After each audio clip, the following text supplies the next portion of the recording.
running as a separate thread, for example. In the remote repository, we have a separate database running, which can be used by the information workbench and possibly also other applications on the same server or some other server. Then again, you have any of those options of using the native store or some other triple store, and can still access all of that.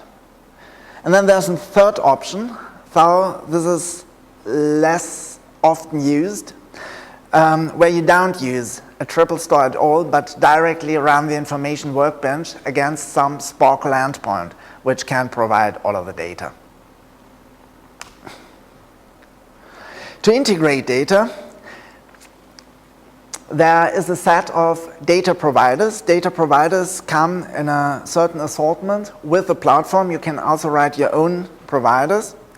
And data providers access data in some way from somewhere, load them into the database, cache them, store them into the database. So the information workbench is basically implementing the crawler pattern in a manner of speaking, caching or locally storing all of the information.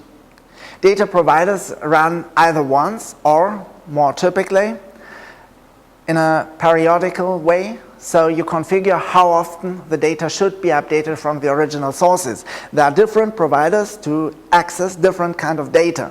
For example, you can have a Sparkle provider which queries some remote Sparkle endpoint with a construct query to get all of their data or some of their data.